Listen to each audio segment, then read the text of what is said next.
Saúdo a amada igreja com a graça e a paz do Senhor Jesus, amém? As pessoas que nos acompanham online, pelas redes sociais, que se sintam bem em nosso meio. Vamos nesse momento iniciar nossa escola bíblica dominical. Vamos iniciar orando, clamando pelas bênçãos de Deus e pela sua misericórdia, pela sua graça, perdoando todos os nossos pecados. Vamos orar. Senhor nosso Deus e Pai, nós estamos aqui diante de Ti, Senhor, agradecidos pelo privilégio que o Senhor Deus concede a nós de estarmos em Tua presença mais uma vez. Perdoe os nossos pecados, as nossas ofensas, nos lave e nos purifique com o sangue do Teu Filho amado Jesus Cristo. Que o Senhor Deus esteja conosco nessa tarde maravilhosa, em mais uma escola bíblica dominical para aprender da santa e gloriosa palavra de Deus, para também Te adorar, cantando hinos de louvores ao Teu nome. Abençoa este culto e a cada um dos Teus servos, no nome de Jesus. Amém. Meus queridos irmãos, vamos nesse momento cantar o hino de número 77 do cantor cristão, que tem por título O Melhor Amigo. O nosso melhor amigo é sempre o nosso Senhor Jesus. Sei que o amigo melhor é Cristo. Quando a tempestade assalta a fé, pronto ele estende a sua mão, ele tranquiliza o coração. Sim, sem dúvidas, o amigo melhor é Cristo.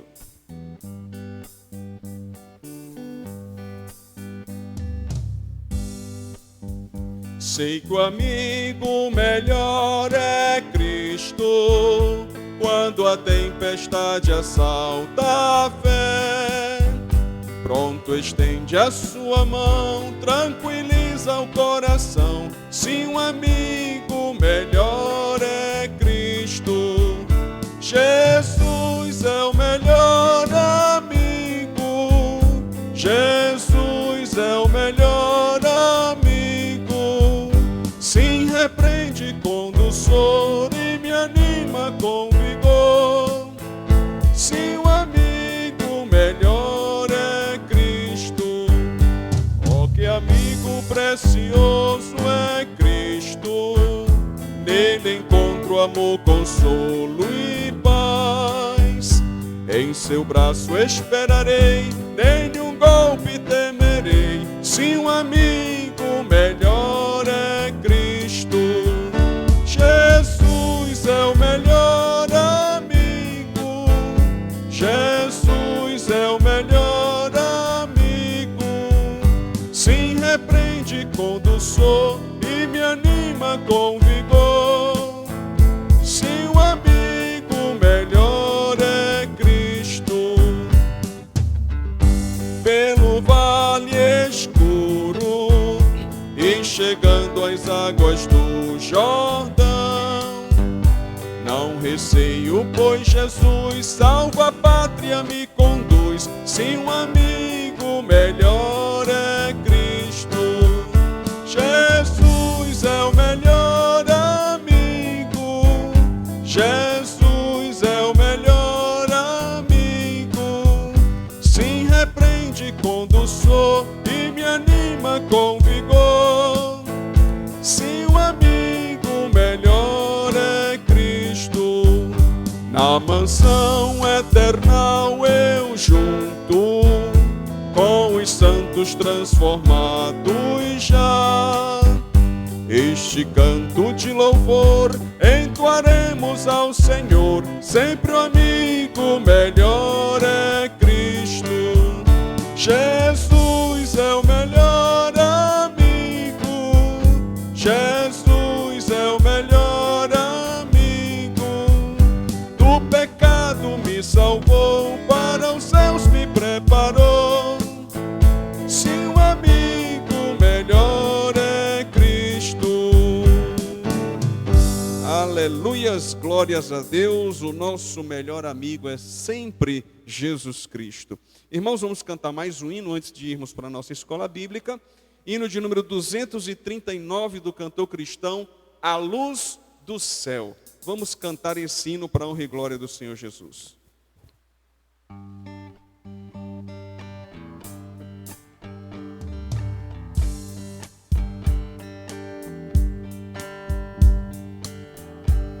(239) A Luz do Céu.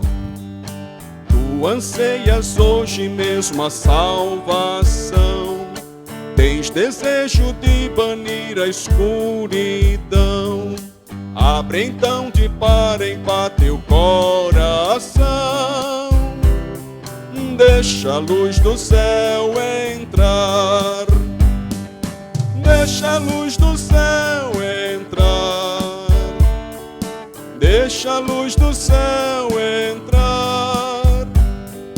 Abre bem a porta do teu coração e deixa a luz do céu entrar.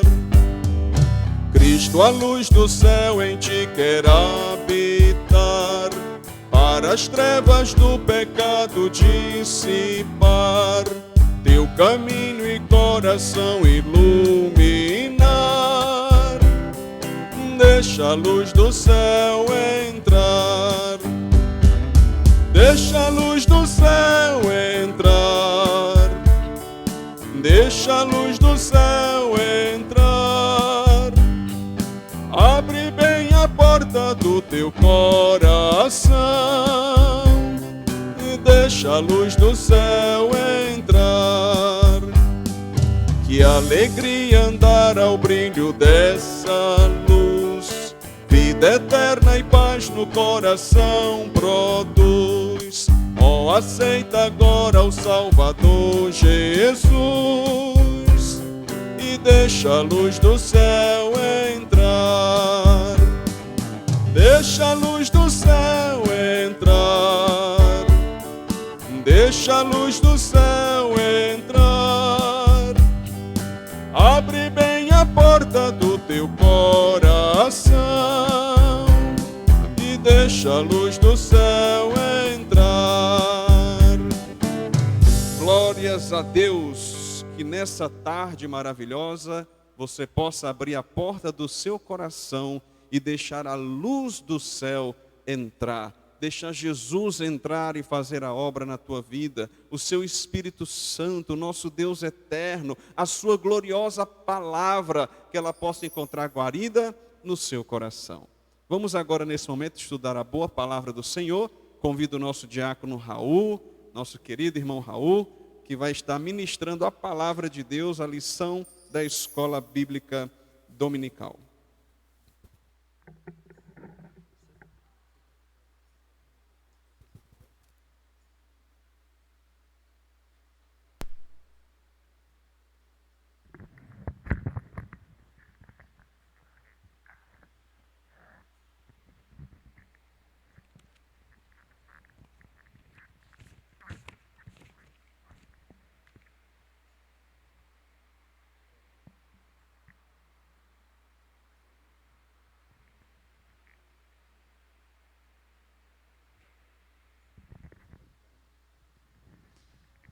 Boa tarde, irmãos. Boa tarde. Sempre uma alegria revê-los, os irmãos que estão aqui no templo, os irmãos e as pessoas que nos assistem, né, que nos dão esse privilégio de iniciarmos a semana aprendendo da boa palavra de Deus. Para nós é um imenso prazer e alegria, né, sobretudo no contexto difícil que estamos vivendo, né, em que estamos passando por momentos difíceis, de dificuldades, mas é justamente no dia de hoje em que nós costumamos renovar as nossas forças, né, buscar mais o alimento espiritual que vem de Deus, para que possamos estar fortalecidos, né, e estarmos preparados para toda e qualquer dificuldade, né, que porventura venha a nos aparecer. Então, irmãos, vamos dar início, né, após termos louvado a Deus, vamos dar início a mais um EBD, não antes sem pedir o auxílio e a direção do Espírito Santo de Deus em oração, né? Então vamos iniciar orando a Deus, pedindo que Ele nos conceda o Espírito de sabedoria e entendimento. Vamos orar.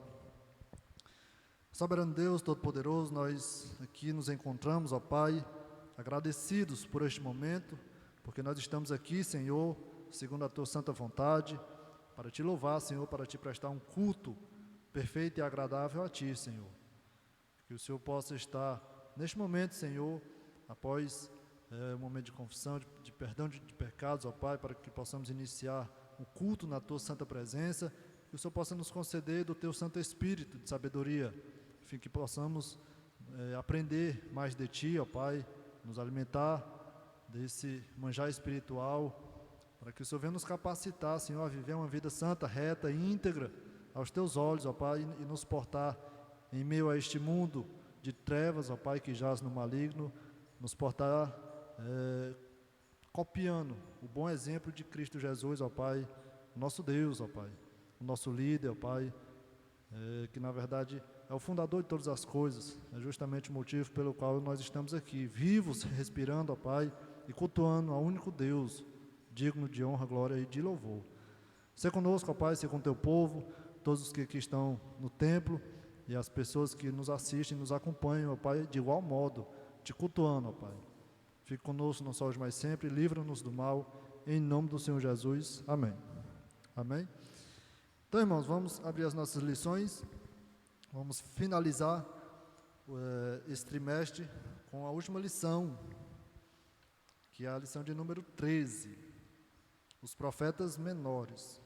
Peço aos irmãos que possam acompanhar. A lição de número 13, os profetas menores. Domingo passado, nosso querido irmão Hermano explanou a primeira parte desse tópico, né, que foram divididas em duas lições, os profetas maiores e os profetas menores, né? Então, como de costume, vamos iniciar aqui pela introdução, né? Vamos observar aqui o que o autor da lição ele inicia aqui relatando. Na lição anterior, nós observamos como o Senhor constantemente convocou o seu povo ao arrependimento, por intermédio da proclamação dos homens enviados por ele, abordando os principais temas e tendo como relevância e a principal destinatária a igreja contemporânea, né, a igreja daquela época. Então, o que me chamou aqui a atenção nessa introdução, nesse primeiro momento, foi justamente o objetivo pelo qual Deus, de tempos em tempos, né, de quando em quando, ele levantava um homem, né, um profeta de Deus, para anunciar uma determinada mensagem, uma palavra para o seu povo, né? Como nós podemos observar aí, o objetivo principal, né, não único, mas certamente o objetivo primordial era justamente levar o seu povo ao arrependimento. Então veja que aquelas mensagens daquela época tinham um núcleo, né? Tinham uma intenção primordial, que era justamente levar o povo que estava descambando, né? Estava se desviando, e aí Deus levantava um homem, um profeta, para anunciar que aquele caminho não era o correto, não era o caminho certo pelo qual o povo deveria seguir, praticando aquelas condutas que eles estavam praticando naquela época, né? E que na verdade eles deveriam se arrepender do modo como eles estavam vivendo ali. E aí a gente, fazendo uma comparação com os dias atuais, né, a gente observa muitas pessoas falando sobre esse tema profecia, mas que na maioria das vezes não guarda relação com esse objetivo, que é o objetivo de arrependimento, né? Por vezes nós encontramos pessoas que se auto-intitulam profetas, né, propalando as ditas profecias, mas com outro objetivo, né, um objetivo de prosperidade, um objetivo outro qualquer, completamente desvinculado com o arrependimento, né? Eu repito, digo que não seja o único objetivo, mas pelo menos o principal, certamente, né? E a gente fazendo uma comparação com os profetas atuais, né, que se levantam hoje em dia, de arrependimento a gente não vê praticamente nada, né? Então, veja que a verdadeira profecia é a que guarda relação com esse assunto, que na verdade, né, se a gente for parar para pensar, os profetas de hoje em dia são aqueles que anunciam a palavra de Deus, né? Porque tudo que Deus quis deixar como mensagem, ele deixou de maneira escrita. Então, se o cano, né, o cano bíblico, a palavra de Deus já está completamente fechada, sem a necessidade de adicionar, muito menos retirar qualquer mensagem, então entendemos que não há nada de novo que Deus queira nos dizer, senão aquilo que ele deixou registrado em sua palavra, dada a relevância e importância, né? Porque se fosse algo tão importante, certamente Deus teria inserido na sua palavra. Então, é sempre bom a gente estar focado, né? Tendo como um molde, né? Uma forma, o que está registrado nas Escrituras, sob pena de que, se a gente começar a dar ouvidos a certas e determinadas profecias, se desvinculando do real sentido da palavra de Deus, a gente pode percorrer por um caminho errado, mesmo que no início seja algo superficial, né? Então pesa sobre nós justamente essa responsabilidade de jamais se desviar do que está escrito. Então, quando recebermos uma profecia, né, conforme alguns irmãos aqui costumam dizer, né, está escrito, se tiver escrito, realmente essa profecia nós recebemos, né? Mas se não, são apenas palavras ocas, né? Irmão Raimundo, ia falar? Está na Bíblia, né? Se tiver na Bíblia, nós aceitamos, né? A profecia e promessa de Deus certamente se cumprirá. Então, essa é o ponto introdutório, né, que o autor da lição reputou por demais importante em iniciar. Mas o tema de hoje da nossa lição é de uma maneira mais específica com relação aos profetas menores, já que os profetas maiores já foram abordados no domingo passado. E apenas como uma espécie de revisão, porque foi abordado no domingo passado, essa diferenciação entre profetas menores e maiores, nós sabemos que não é pela importância, não é pela o conteúdo registrado em cada livro, né, ou então qualquer outro motivo, mas tão somente apenas pela extensão literária do livro, né, do texto.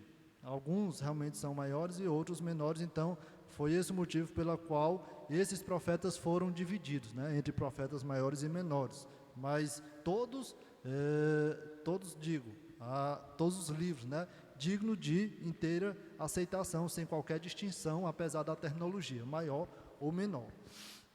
E aí ele fala um ponto aqui interessante, ainda no primeiro tópico, quando ele diz, o cânon hebraico possui uma tríplice divisão, né? E isso é importante porque ele vai especificar como é que a Bíblia ela é dividida.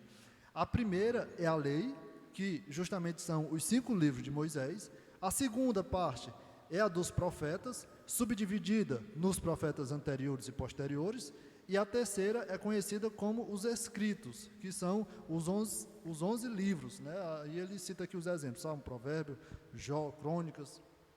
Pois bem, então essa é a forma em que está organizada a escritura, né? Basicamente dividida em 3 partes. E aí, por fim, ele aborda aqui ainda no primeiro tópico dizendo, o livro do profeta Jonas é algo bem interessante, que veja que de todos os profetas, o autor da lição escolheu aqui Jonas, né? Para quê? Aí ele vai citar aqui uma distinção. O livro do profeta Jonas possui uma peculiaridade em relação aos demais. Ele é essencialmente narrativo, com mais biografia do que exortação, né? De fato, realmente isso é verdade. Se a gente observar com relação aos outros livros proféticos, Jonas ele tem uma metodologia literária escrita de uma forma diferenciada das demais, né? Na verdade é um modus narrativo de acontecimento que está registrado em Jonas, né? Diferente dos outros que possuem boa parte como forma de exortação, né? Ele conta a história de Jonas e sua pregação a Nínive, enquanto os outros livros apresentam mensagens divinas entregue a Judá e ou Israel, né? Então é um ponto bem interessante e que em um determinado momento, né, da minha vida, eu estudando esse livro, eu vi um comentário bastante interessante, né, que o comentarista lá estava explicando justamente essa diferença, que o livro de Jonas, na verdade é a história de Jonas, né? É como se a gente, né, parar para analisar, de uma certa forma, a gente não tem a posição final do arrependimento de Jonas, apesar dele ser um profeta de Deus. É como se o livro ficasse em aberto, né? Mesmo o livro, né, encerrar a sua história, mas a finalização do contexto ali como se ficasse em aberto, porque os irmãos conhecem a história, né?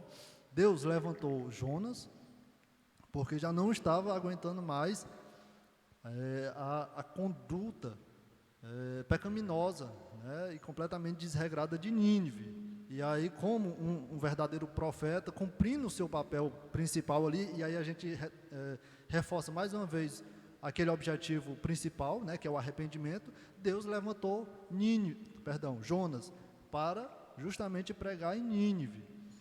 Mas nós sabemos da história, né, que Jonas não queria ir, porque entendia que Nínive não merecia que Deus perdoasse, né? Na verdade, Jonas tinha a certeza que se Nínive se arrependesse, Deus, misericordioso que é, iria certamente oferecer o seu perdão e misericórdia. E aí, por conta disso, porque Jonas observou tudo que Nínive havia feito com o povo de Israel, né, toda forma de opressão, e ele entendia que não era justo, né, não era justo Deus oferecer o perdão aos ninivitas.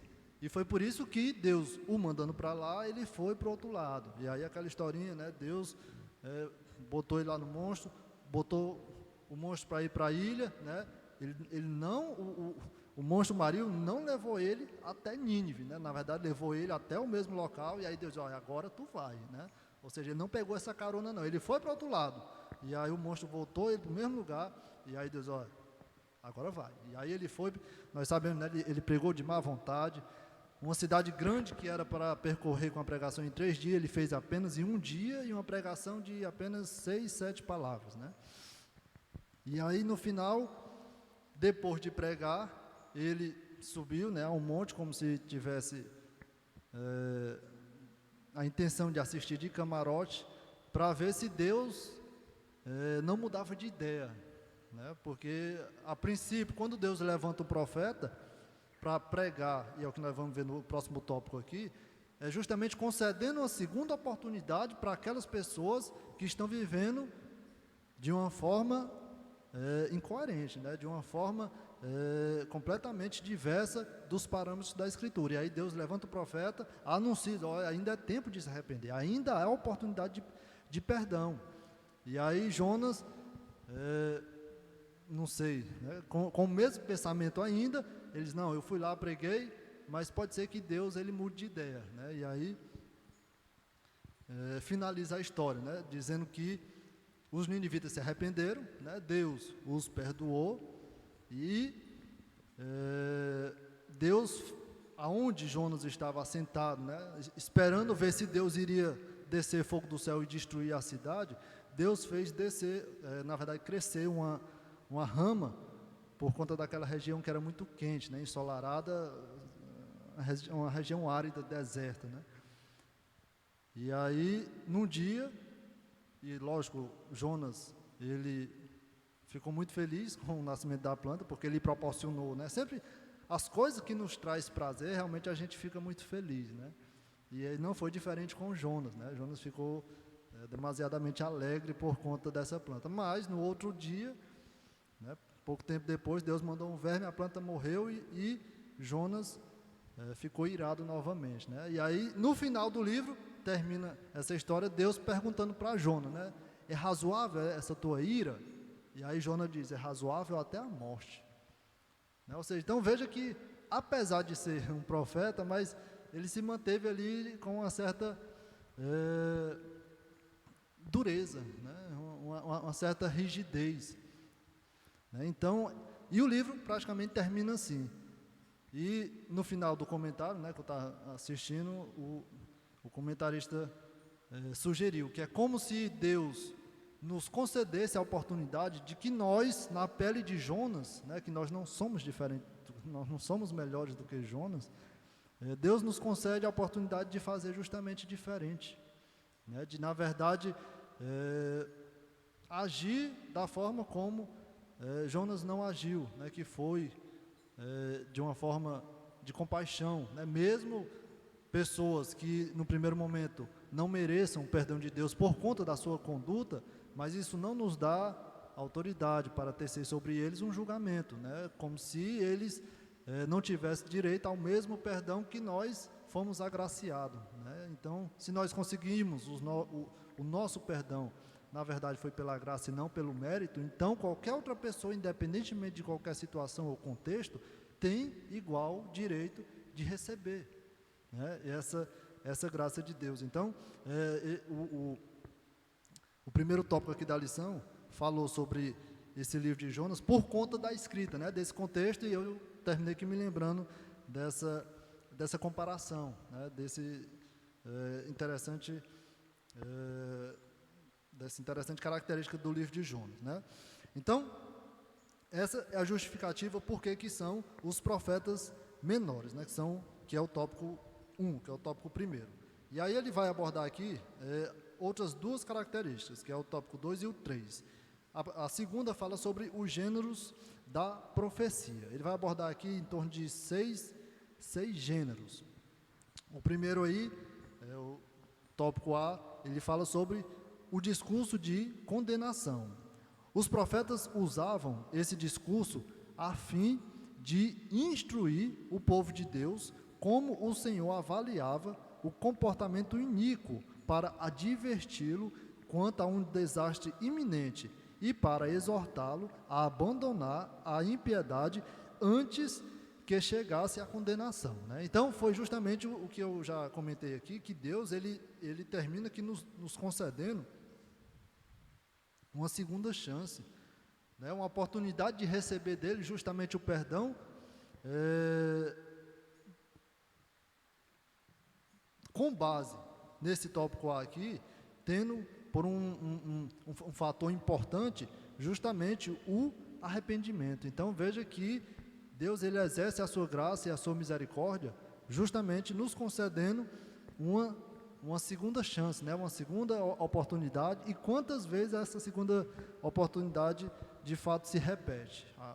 A questão é que nós não devemos agir de uma forma maliciosa e pensar que Deus sempre irá nos conceder o perdão, e eu me utilizo dessa justificativa para viver uma vida iníqua, né? Uma vida de pecado, né? Se de fato eu pensar dessa forma, não, Deus, ele é um Deus completamente amoroso e misericordioso. Na verdade, quem pensa dessa forma são os ímpios, nós sabemos disso, né? E se utilizam dessa justificativa para viver uma vida iníqua, né?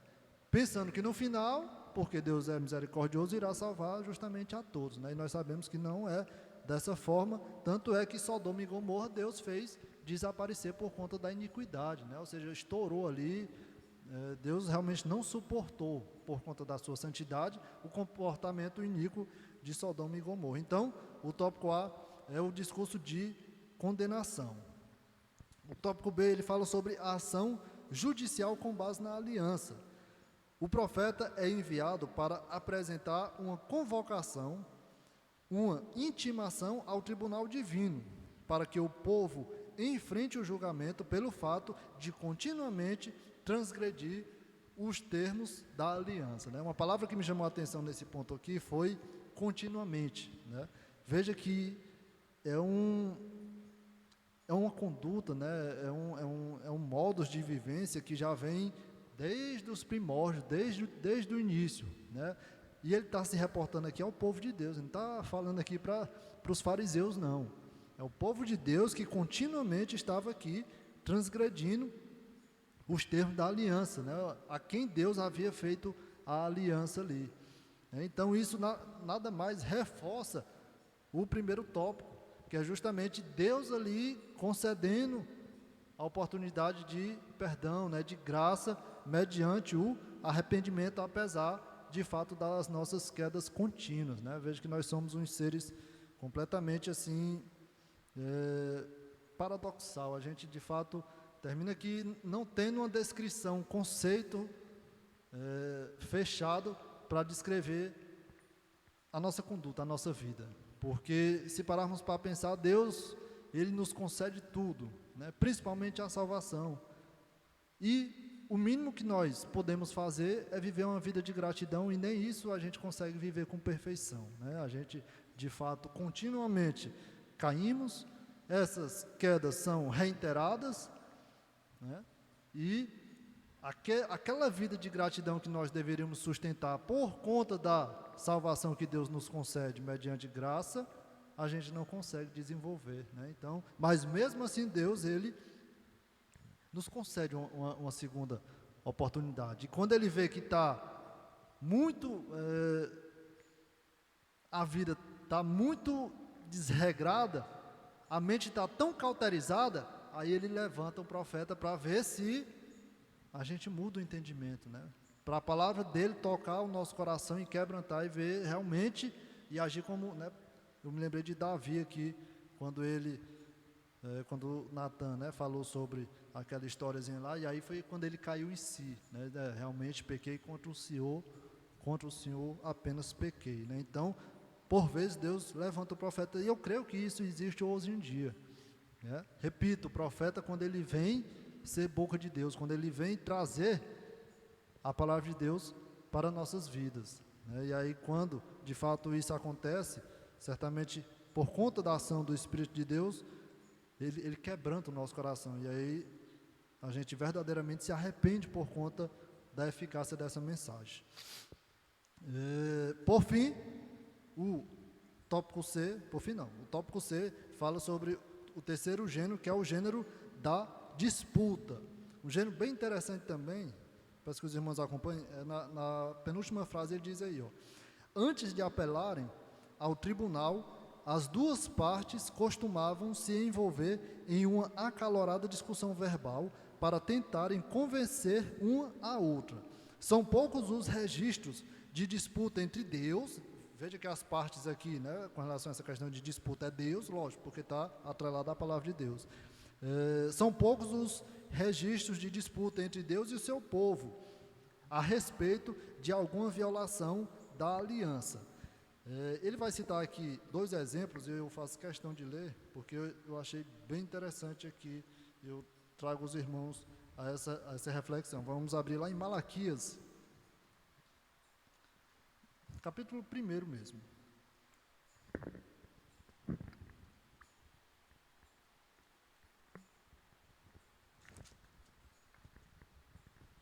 Malaquias, capítulo 1, vamos ver só 3 versos.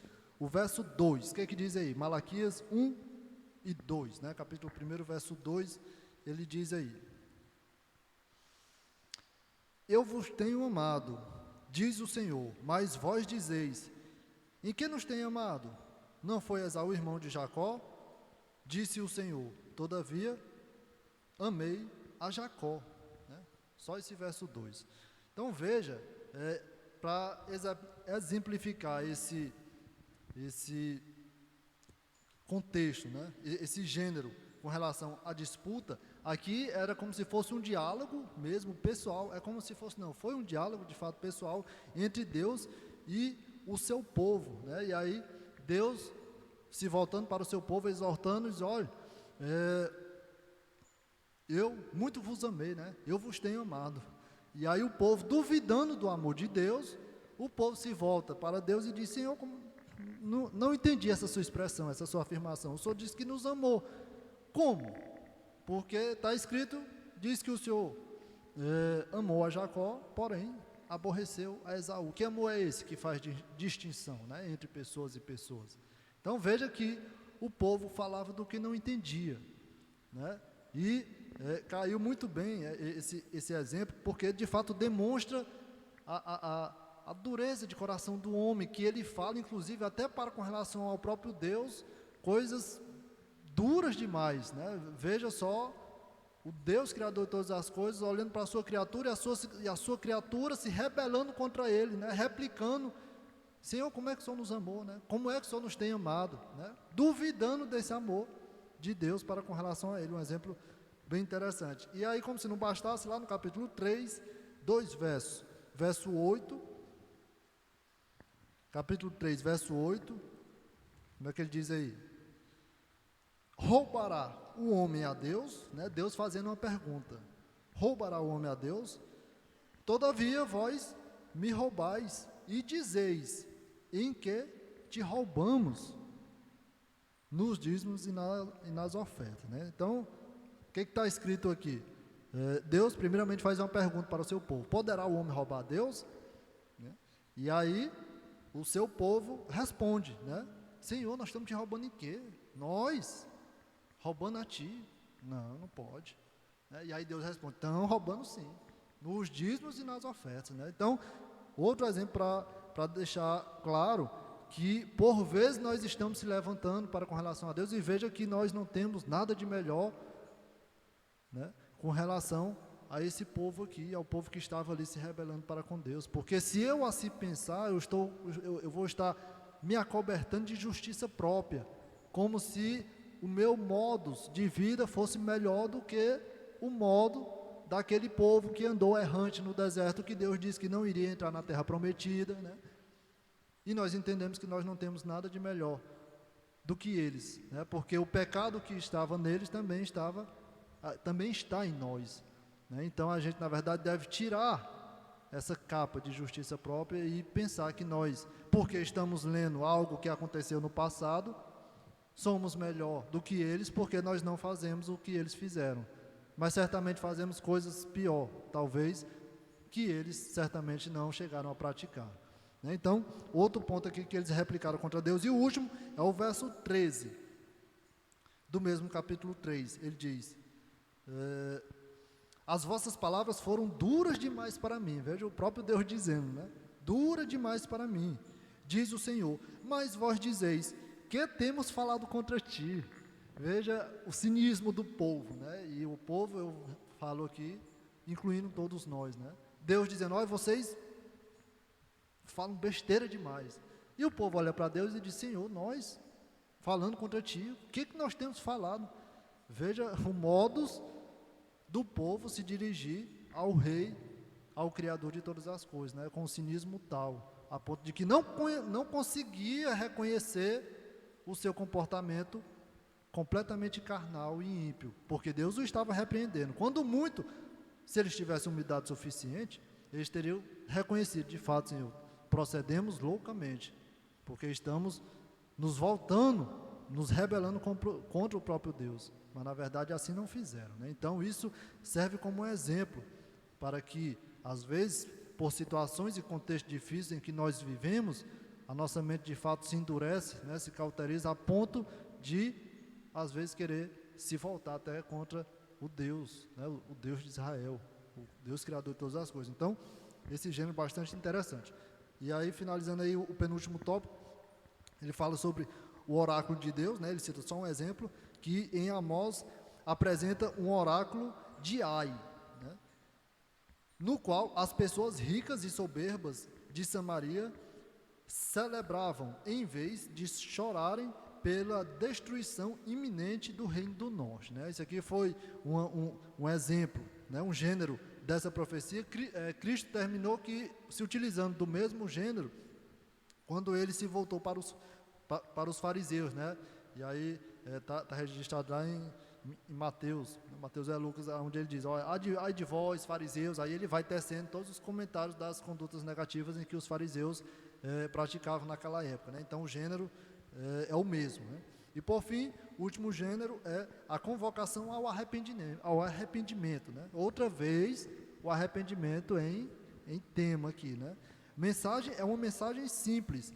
O Senhor exortava o seu povo a abandonar as suas iniquidades e a se voltar para Ele, em arrependimento e fé. Então vejamos que a gente tem que ter bastante cuidado sobre essa questão de profecias e tomar cuidado para não estar recebendo como profecia algo que verdadeiramente não é, né?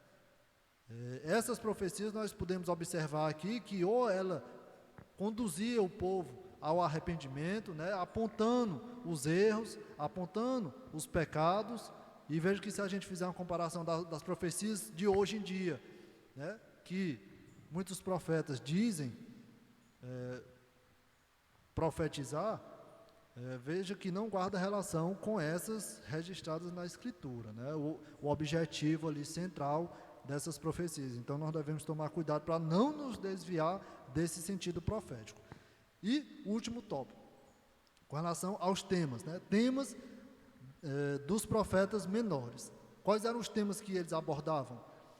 Eram vários os temas, de acordo com o período e com o público destinatário. Então não era apenas um tema específico. Por isso que no início da lição, quando eu abordei com relação à questão do arrependimento, eu citei aqui que não era o único, né? Mas certamente um principal, né? Mas realmente único não é, tanto é que ele vai abordar aqui 3 temas. O primeiro, com relação à transgressão da aliança. Lá em Oséias está registrado, dizendo: eles transgrediram a aliança como Adão, eles se portaram aleivosamente contra mim. Malaquias diz: violastes a aliança de Levi, diz o Senhor dos Exércitos, né? Ou seja, então veja que esse primeiro tópico fala sobre a questão da aliança, e nós não estamos livres da aliança, né? Por quê? Porque nós temos uma nova aliança no sangue de Cristo, né? No sangue do Messias. E a consequência dessa aliança, ele mesmo diz: olha, se vós me amais, guardais os meus mandamentos. Então veja que esses mandamentos que à época, antes da aliança, de maneira concreta, acontecer no derramamento do sangue do Messias, que era a obediência das leis, dos mandamentos, essa obediência continua até hoje, né? Porque foi mandado do próprio Cristo, né? Ó, se vós me amais, se vós for meus amigos, fazei o que eu vos mando, obedecei os meus mandamentos. Então veja que há uma condição a ser suportada por nós, que é justamente a obediência, com relação à questão dos mandamentos. Então veja que essa transgressão que era a época, continua, ainda hoje não estamos livres, né? Só que contextos distintos. O dia do Senhor, que é o segundo tópico, ele vai falar aqui que essa questão com relação ao dia do Senhor, esse tema que é abordado aqui não é a questão do sábado, não é a questão do descanso, mas na verdade o dia da vinda, né? O dia do julgamento, o dia em que Deus de fato vai reunir todo mundo, aí literalmente é todo mundo mesmo, porque é o povo dele e o povo iníquo, né? São os ímpios, para justamente tecer sobre todos o julgamento, né? Então, quando ele diz aqui o dia do Senhor, é justamente se referindo, se reportando a esse grande dia.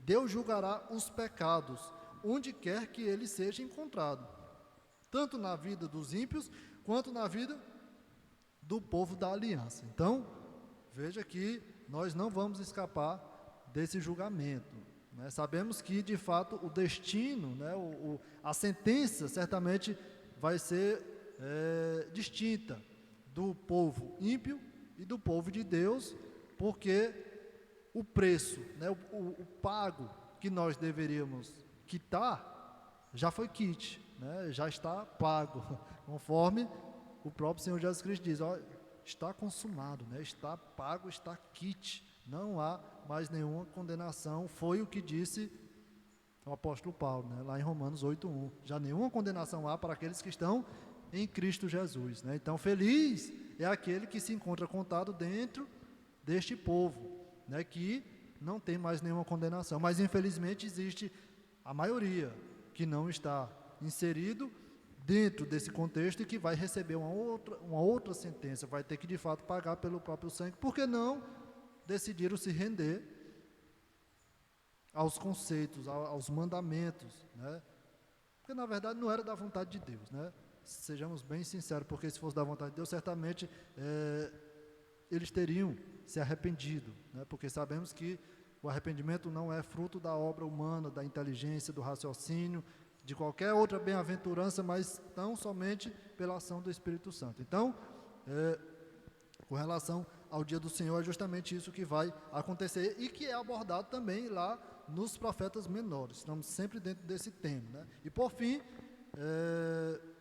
o último tema que ele vai abordar aqui é a vinda do Messias. O termo hebraico para Messias não aparece nesse escrito, contudo, é possível encontrarmos a vinda de Jesus Cristo sendo também anunciada.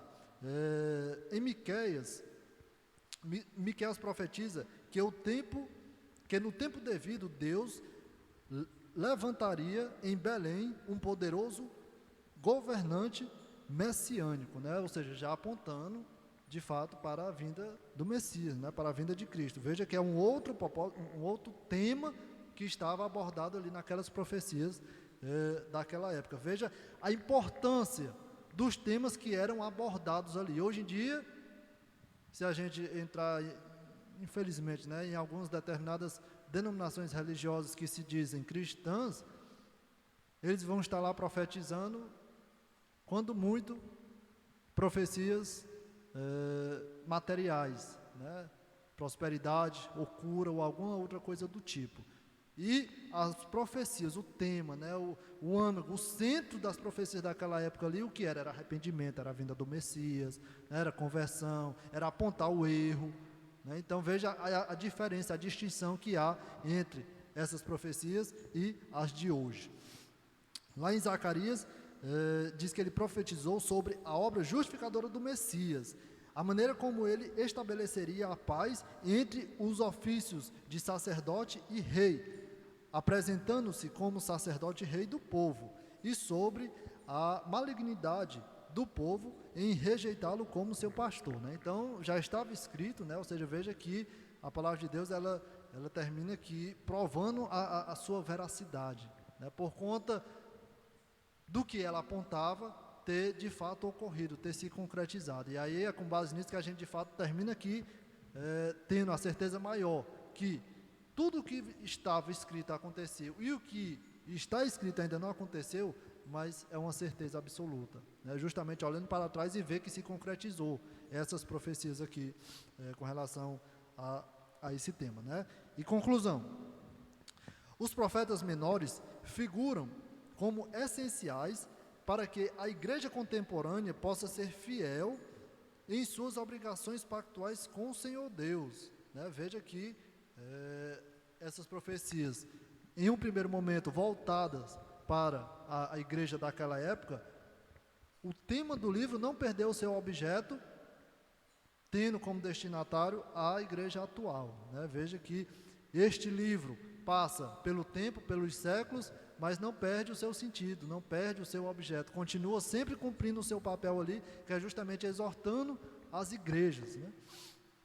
A mensagem proferida por eles é tão urgente e necessária para nós, como foi para Israel e Judá antigamente. Assim como essas nações, nós também somos infiéis para com o nosso marido pactual, né? Veja que a comparação que eu fiz aqui com relação a nós, em 2021 anos depois de Cristo, e o povo de Deus que vivia muito tempo antes de Cristo, veja que termina aqui não havendo diferença, né? Porque o pecado, ele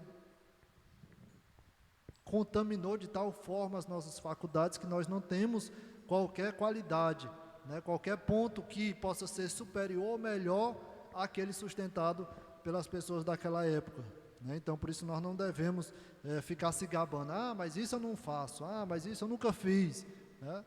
Você pode não ter feito isso, mas certamente outras coisas sim. Então, vamos retirar essa justiça própria, né? Nosso mundanismo é comparado nas Escrituras ao adultério, né? Veja que exortação. Profetas menores nos convocam ao arrependimento. Eles alçam suas vozes de modo emocionado, em pranto, conclamando que coloque nossas bocas no pó. Nos voltemos para o Senhor em arrependimento e fé. Por meio deles, nós também somos advertidos a respeito daquele grande e terrível dia, quando o Senhor julgará todos os pecados, tanto dos ímpios quanto do seu povo. É verdade que no último dia os nossos pecados serão declarados publicamente como perdoados. Porém, o pecado não confessado e não abandonado nos sujeita ao peso da mão do Senhor, assim como aconteceu com o povo da antiga aliança, né? Um ponto bem importante que nos faz refletir, né? Aí eu já finalizo aqui, que é justamente essa questão da confissão e rejeição do pecado, abandono do pecado, né? Se eu sou um eleito de Deus, mas se eu vivo de uma forma reiterada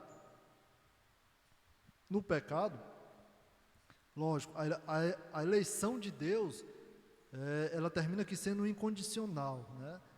Por mais que eu tenha uma vida, a princípio, desregrada, mas Deus fará a obra na minha vida, de modo que eu abandone aquele pecado, mas aquela minha conduta ali certamente vai ter reflexos futuros, né? A mão de Deus de fato vai pesar sobre mim, justamente por conta daquela minha falta de arrependimento durante um período da minha vida em que eu optei por continuar na prática pecaminosa, né? Então é por isso que nós devemos estar nos examinando a todos os dias, para saber se nós de fato estamos confessando os nossos pecados e acompanhado com a confissão, porque não basta só confessar, né? Tem que vir a reboque da confissão justamente o abandono do pecado, deixando de lado, né? Lá em Provérbios diz que aquele que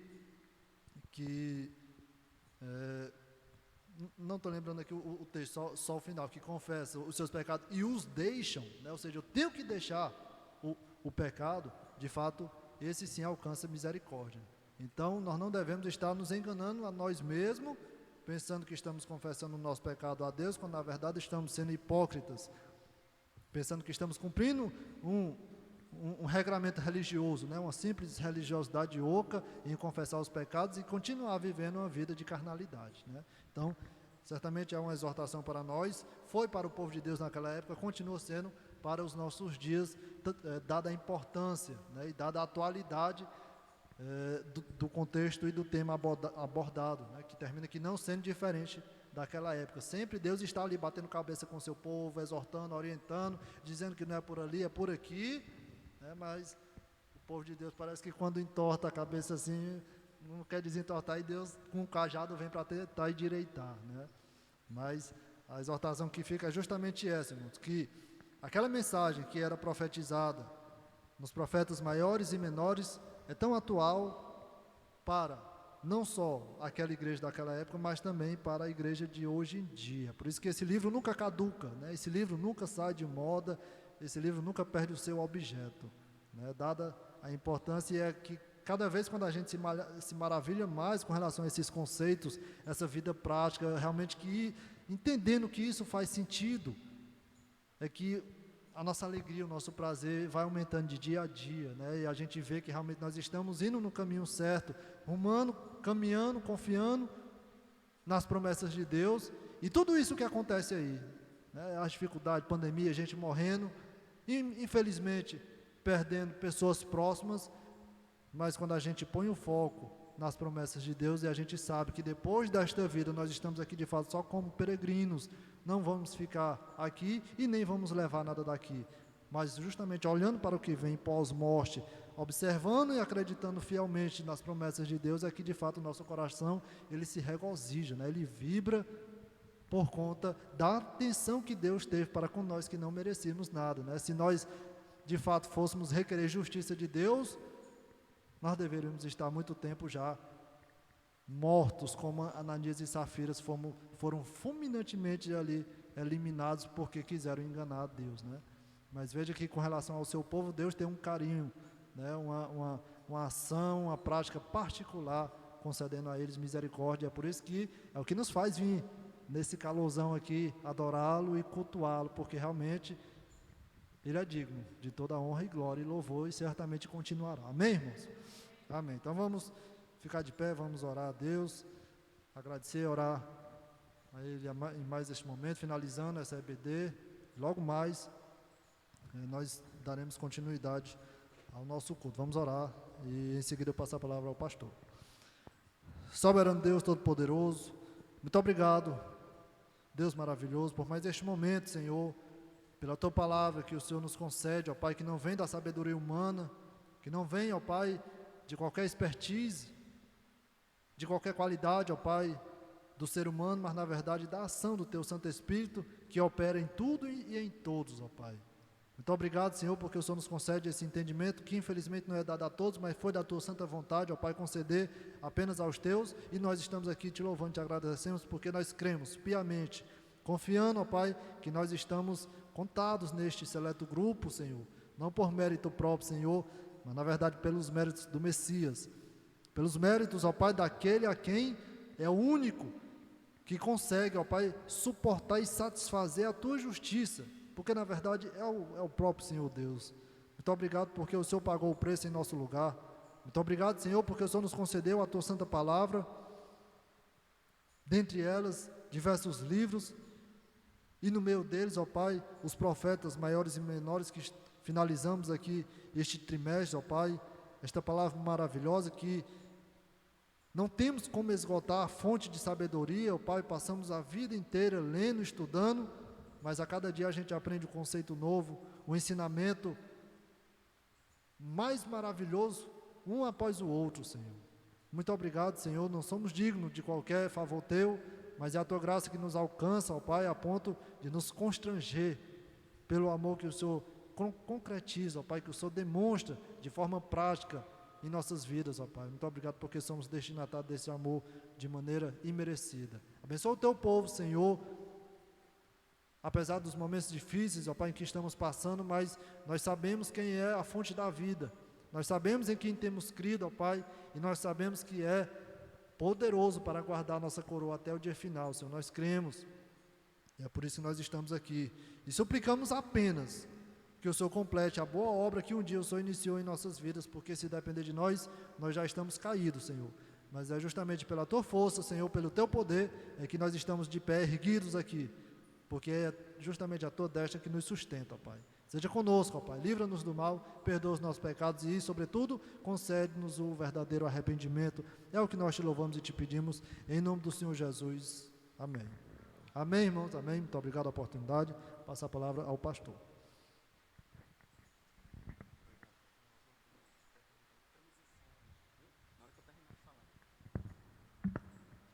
Glória a Deus. Chegamos assim ao término de mais uma escola bíblica dominical.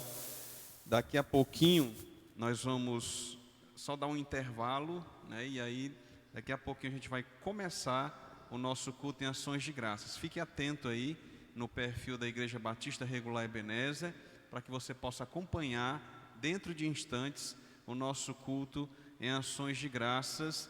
E aproveite esse intervalo para você se inscrever também no nosso canal do YouTube, tá? Para que você possa curtir, compartilhar esse vídeo, para que mais pessoas possam ser alcançadas pela santa palavra de Deus. Amém? Deus abençoe cada um de nós. Daqui a pouquinho a gente retorna. Deus abençoe.